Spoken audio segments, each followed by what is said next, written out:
ธนาคารการค้าต่างประเทศลาวมหาชนได้สรุปติดราคาการจัดตั้งปฏิบัติเบียกงานผ่านมา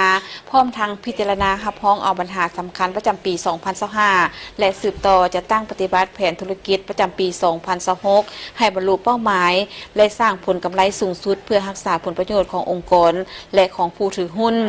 กองประชุมสามัญผู้ถือหุ้นธนาคารการค้าต่างประเทศลาวมหาชนปี 2025 จัดขึ้นในวันที่ 30 เมษายน 2026 ที่ผ่านมาที่นครหลวงเวียงจันทน์เป็นประธานกองประชุมโดยท่านนางบุญตา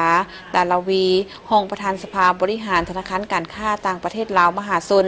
ผู้ต่างหน้าจากธนาคารแห่งสปป.ลาวห้องการคณะปฏิรูปรัฐวิสาหกิจตลาดหลักทรัพย์ลาวและคณะกรรมการคุ้มครองหลักทรัพย์มีผู้ถือหุ้นเข้าร่วม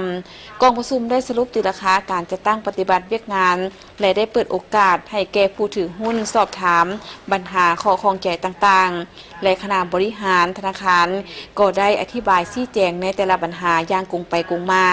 ซึ่งกองประชุมได้พิจารณารับรองเอาบทบันทึกกองประชุมผู้ถือหุ้นธนาคารการค้าต่างประเทศลาวมหาชนสมัยวิสามัญประจำปี 2025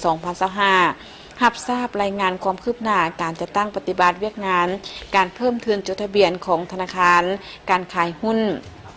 ที่ธนาคารการค้าต่างประเทศลาวมหาชน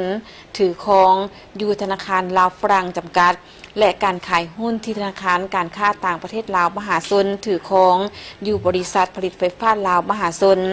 รับรองบทรายงานผลการดำเนินงานและเอกสารรายงานการเงินของธนาคารประจำปี 2025รับรองการจัดสรรกำไรประจำปี 2025 โดยจ่ายเงินปันผลให้ผู้ถือหุ้นรับรองการแต่งตั้งผู้ตรวจสอบอิสระประจำปี 2026 2027 และ 2028 รับรองแผนการนำไส้ทุนที่ระดมได้จากการออกจำหน่ายหุ้นเพิ่มทุนของธนาคารการค้าต่างประเทศลาวมหาชนรับรองการปรับปรุงกฎระเบียบของธนาคารและรับรองการปรับปรุงดัชนีเงินเดือนพื้นฐานสำหรับพนักงานธนาคารการค้าต่างประเทศลาวมหาชน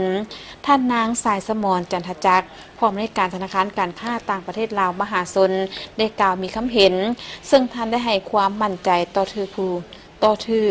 ผู้ถือหุ้นธนาคารการค้าต่างประเทศลาวมหาชนว่า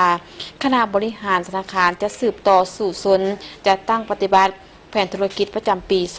2026 ให้บรรลุเป้าหมายและสร้างผลกำไรสูงสุดเพื่อรักษาผลประโยชน์ขององค์กรและของผู้ถือหุ้น